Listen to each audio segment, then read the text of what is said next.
Hey, what is up? Mortals, welcome to Season 3 Part 6 of What If Deku Had a Villain Quirk. Till then, sit back and relax, cause the long-awaited ending to this What If begins. Now. Izuku and the League of Villains stumbled out of the rifts they were pulled into, narrowly avoiding the hero's capture. He scrambled off the ground before freezing, as the sight around him had finally registered. The area was destroyed, several heroes and police knocked unconscious, or worse, all being watched by a figure in the sky, one who was drawing closer to the freckled teen. He took a step back as he could feel an aura of dread emanating from the man. "Do not be alarmed, young man. I am not a foe to you." The voice in which the man spoke echoed around their decimated surroundings. "You are the child my student has been keeping his eye on." Correct. Izuku was in way over his head. He had a feeling that there was more to the League than what first met the eye, but he had no idea they had a boogaman like this in their closet. The teen had decided to keep his act of joining them going, worried that something was too easy about the rescue. It turns out he was right. "Why, yes, sir. And my name is Izuku Midoriya." As the man drew closer, the malefic presence that surrounded him grew more suffocating. He could barely keep himself from buckling. The figure stopped right before him as his friends watched in horror, still hidden from view. "Izuku Midoriya, your quirk is a fascinating one. You've been mastering it so well on your own." The voice took on a somewhat smug tone. "But you saw it, didn't you? How the morals and beliefs of the people teaching you hold you back. You knew you could be so much greater by joining us, that we could make you strong enough to take revenge on all the naysayers who dared to put you down." Izuku forced his face to morph into an eager-looking expression. From behind their cover, his friends looked on in silent shock. Momo was shaking her head as tears threatened to spill from her eyes, and Todoroki clenched his hands so tightly, his nails threatened to spill blood from his palms. "This has to be some sort of facade, right, Shoto?" Yaoyorozu ran a hand through her hair. "There's no way he would turn to villainy. Not after all the work and dedication he's put in. He just can't. I won't believe that he..." "It's all right, Momo. I don't believe he would either." Shoto's voice was steady on the surface, but the rest of the students could hear its shaky undertone. "This has to be an act. Then again, if whoever that villain is finds out it's all a bluff, I don't even want to think about what'll happen." Izuku couldn't help but tense up as the other members of the League stepped out of the gray rifts from before, surrounding him. He kept his breathing as steady as he could, knowing that if they even got a hint of his act, his life would be forfeit. "Master, you saved me." From the heroes, Izuku glanced over as Shigaraki spoke, shuddering internally at the sheer adoration in the man's eyes as he spoke to his sensei. "Of course, I couldn't just stand by as the heroes took you and your allies away, now could I? Now, we must all get going. All Might and the others will arrive soon." Izuku gulped quietly as the man began to open up another rift, silently praying that the symbol of peace would make it in time. In a blustering whirlwind, his prayers were answered as the boogaman was interrupted by a fist nearly crashing into him, being caught in his hand. "I'm not letting you escape again, all for one. Let alone with one of my students." Toshinori's other hand flashed forward, meeting another block by the powerful man. "Are you so foolish that you've forgotten that said student has already been liberated of your views?" All for one threw the giant luminary to the ground, a crater forming upon his landing as Izuku and the villains were almost sent flying back from the force. "I believe he has used his quirk against you once already. Why don't you do so again, young Midoriya?" Izuku gulped as he saw the villains stare expectantly at him. He would be in grave danger if he blew his cover now, but if he didn't, then he'd be dragged along to the League's next hideout. As precious seconds ticked away, Izuku raised his arms, meeting the gaze of his hero, before he smiled ever so slightly. In a flash, he spun around and unleashed a giant cloud of his sickly, green fear toxin right towards the League of Villains. Stunned by the sudden betrayal, almost all of them were doused in the neurotoxin, all except for one. Kurogiri was able to open a gate to take Shigaraki away from the cloud, and right next to Izuku. Acting quick, the hero student rolled from underneath the lethally quirked man's attack, skidding to a halt a mere 2 meters away. "You little traitor, how dare you go against us after you pledged yourself?" "I'm no traitor, you demented lunatic, and I never pledged myself to the League. I will always be a hero because that is who I am." And what a pity that is all for one let loose an attack, poised to sever Izuku's head from his neck, when All Might leapt into action, sending the man spiraling away with a powerful blow. Shigaraki let out an inhuman growl as one of his hands began to scratch his neck raw, droplets of blood running down his back. No, this isn't how it's supposed to go." Crazy red eyes met Viridian ones as the villain sprinted forward, his hands outstretched. "This is all your fault. I'm going to kill you." Izuku dodged, cursing the reckless attack he had used moments ago, the cloud taking much of what he had left after being held hostage by the villains. The cloud he made in his escape was easily avoided by the villain as he continued his mad dash towards the heroine. Izuku was stuck playing defense as Tamura relentlessly pursued him, not allowing him long enough to unleash a bigger attack. "And break. Before we continue, I'd like to talk about our new channel Celestia, our channel dedicated to all things Dungeon and Dragons. Currently, we have a series breaking down the different spells in D&D, and soon we'll be starting some new series as well, so if you're a fan of D&D or have an interest in learning about it, check it out. Additionally, if there is something you've always wanted to see get made into a video, head over there and leave a comment mentioning it.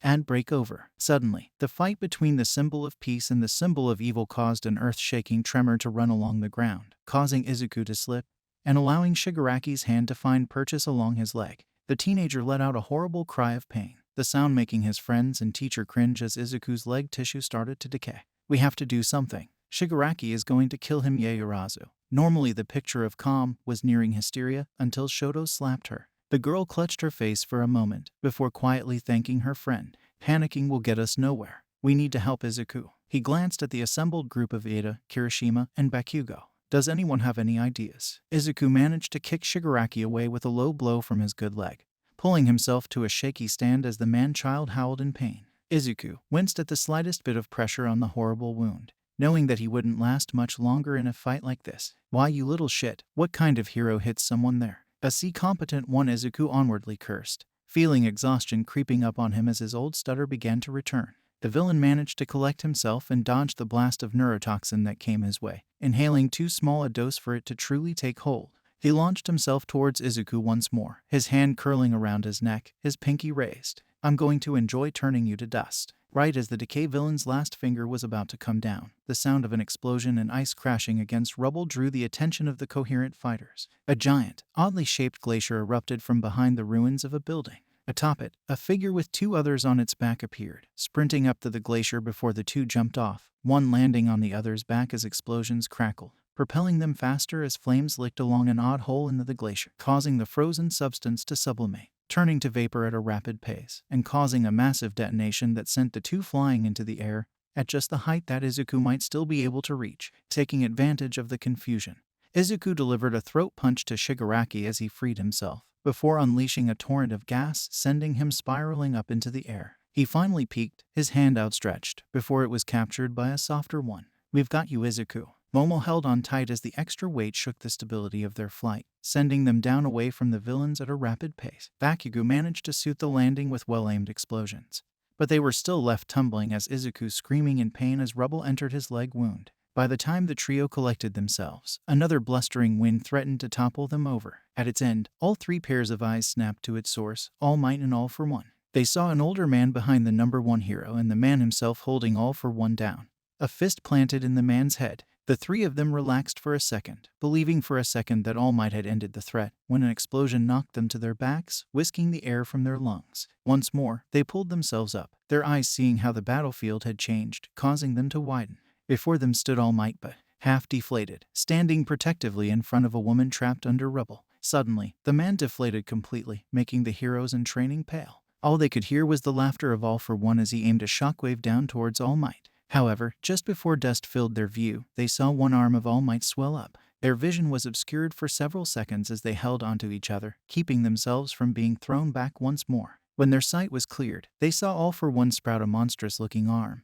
meeting a blow from All Might head-on, obscuring the outcome for just a beat. In the next second, All Might rose above the villain, bringing his arm down in his ultimate move, the United States of Smash. All for One was slammed down at near Mach speeds, a crater forming as wind whipped in every direction from the impact zone. Izuku watched as All Might raised his fist in victory above the villain, blood running down the horribly mangled hand.